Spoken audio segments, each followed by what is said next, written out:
Hello, today I will speak about self-surrender and how it is the only mean to experience your own freedom.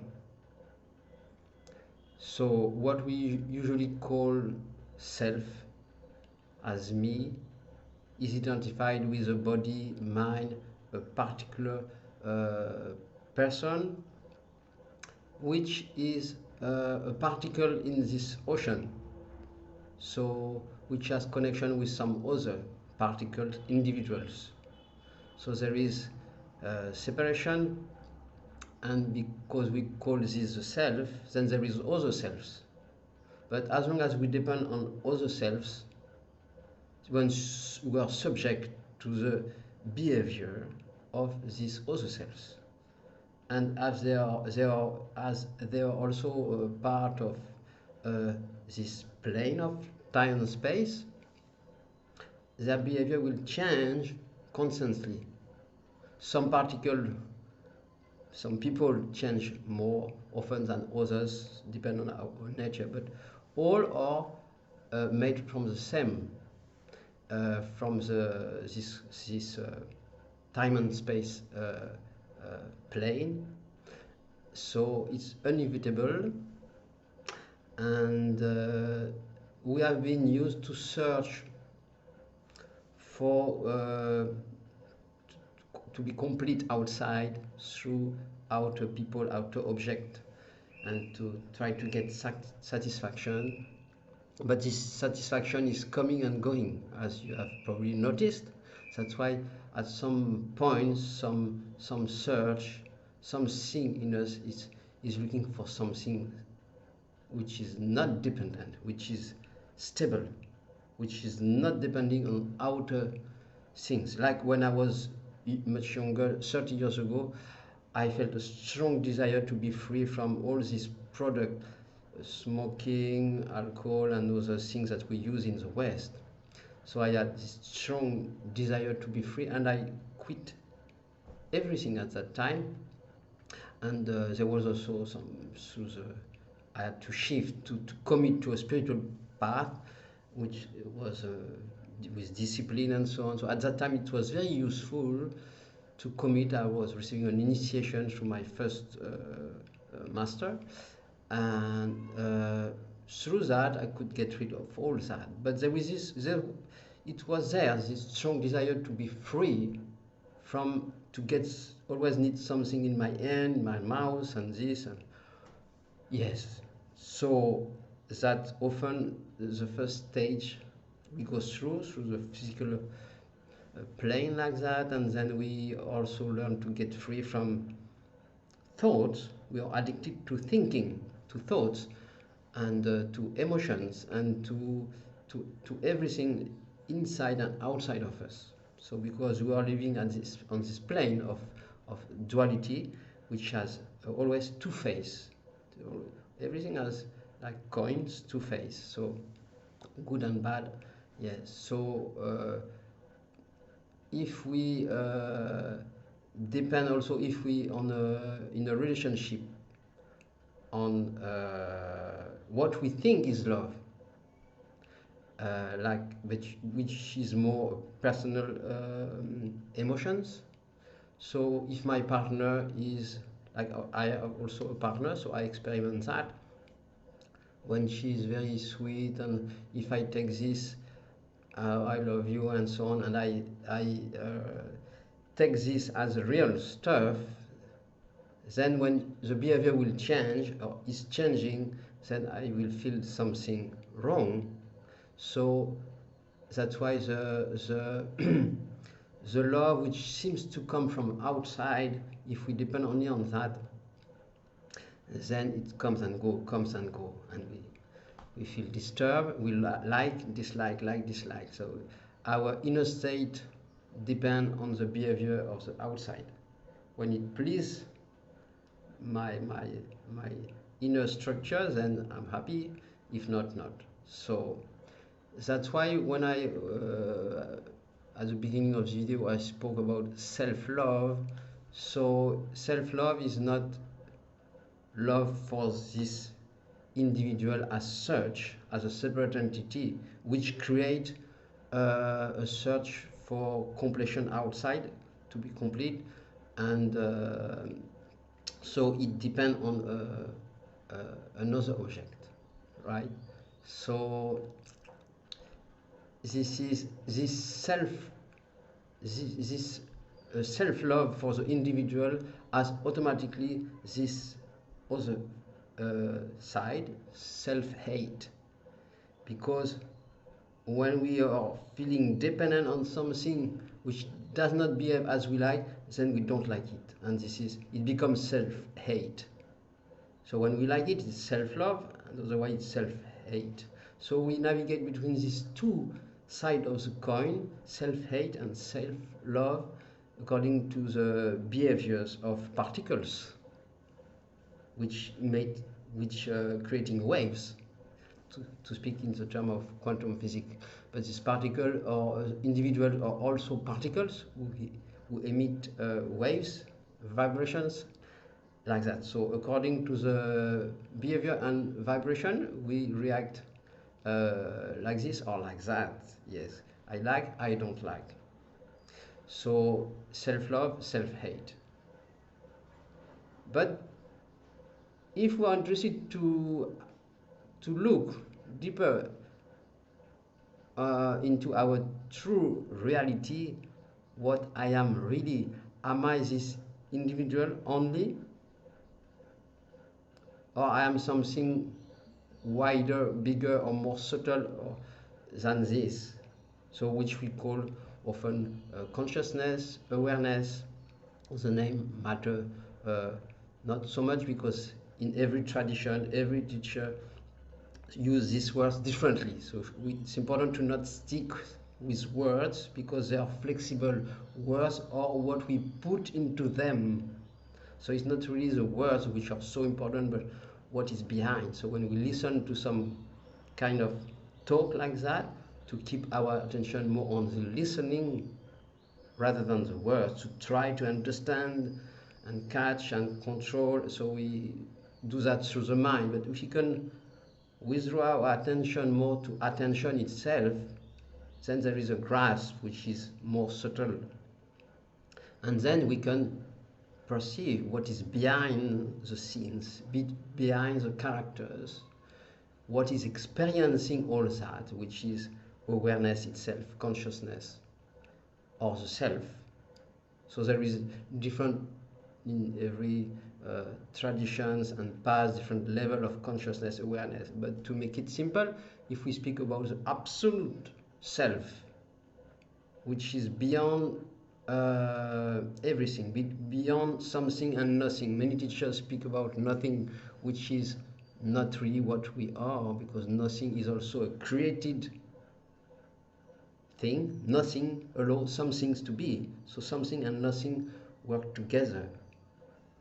So, but the absolute is totality of consciousness.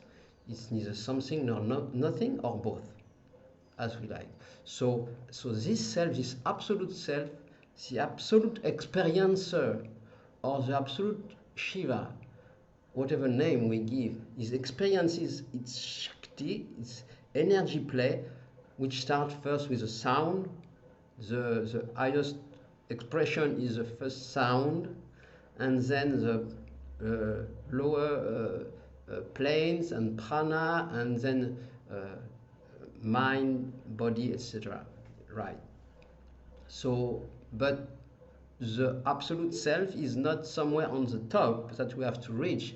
It is here now. It is within everything. It is so subtle that if we don't become as subtle as that, we can't see it, because we are that subtleness itself. So if we just search through the mind and senses and the body mind, then it's not possible. The five senses cannot see it. So only what we call our soul or Atma, with the subtle of the subtle, can realize it is that itself. What is experiencing everything, what is experiencing this character also, and other characters. So it's to realize that self, that real self, absolute self, which I am, beyond anything is to fall in love with that. This is a real self-love.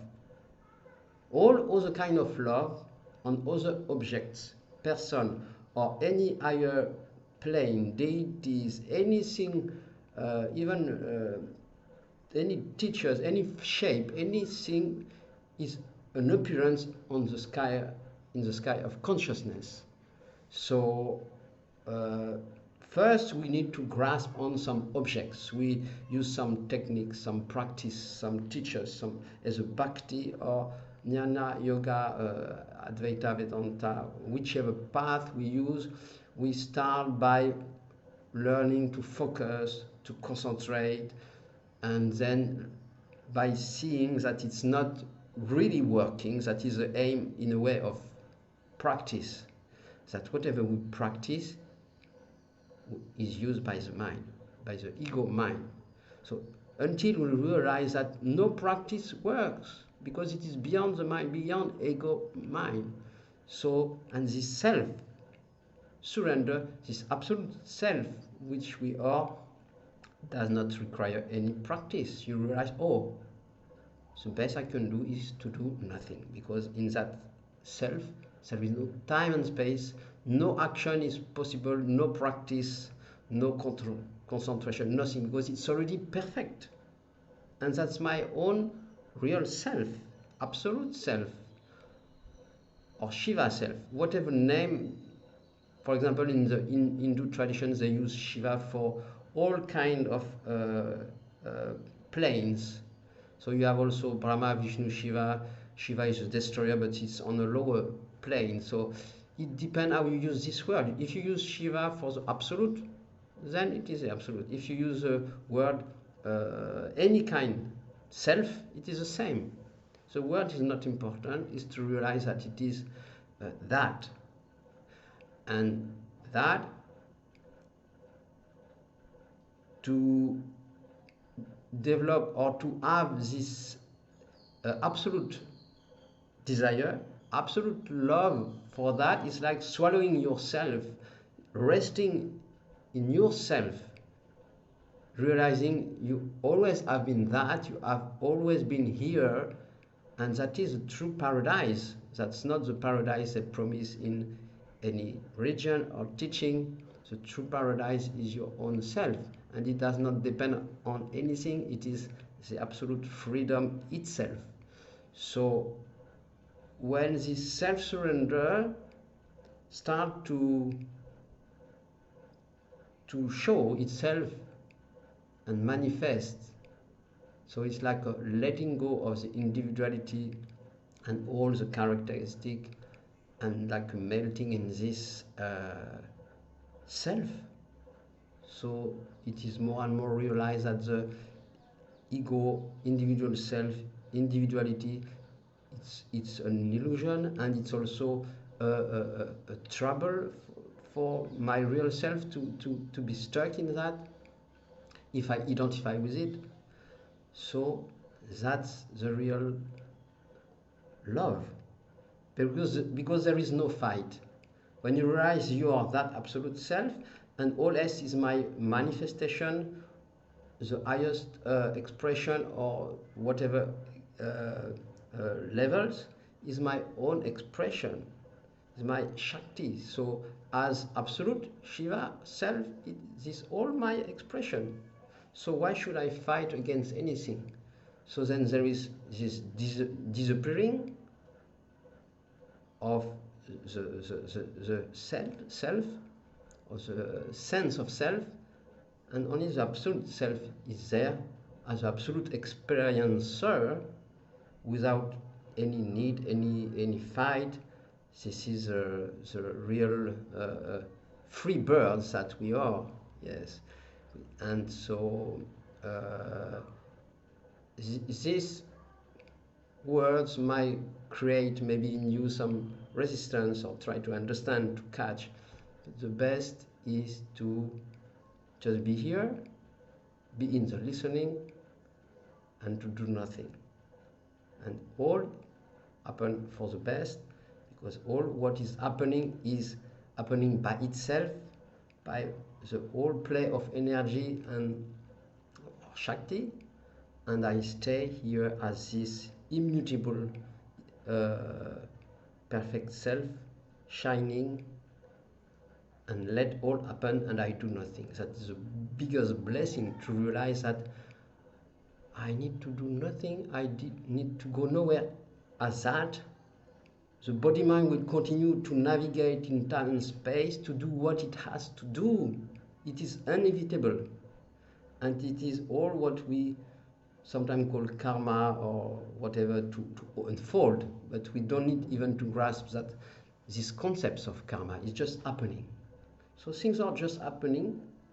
The body mind express, act, work in the world, and then the light of the self can shine most when you realize you are that which is doing nothing, going nowhere. And then Shakti is energy, action is free, totally free. There is nothing to control, to fight. So that is what I like to call self surrender, self, the love for the self. So it's a shift from self-love to love for the self, the real self. So thank you so much. I will see you next time. Meanwhile, you can like it if you like, subscribe, and see you next time. Namaste.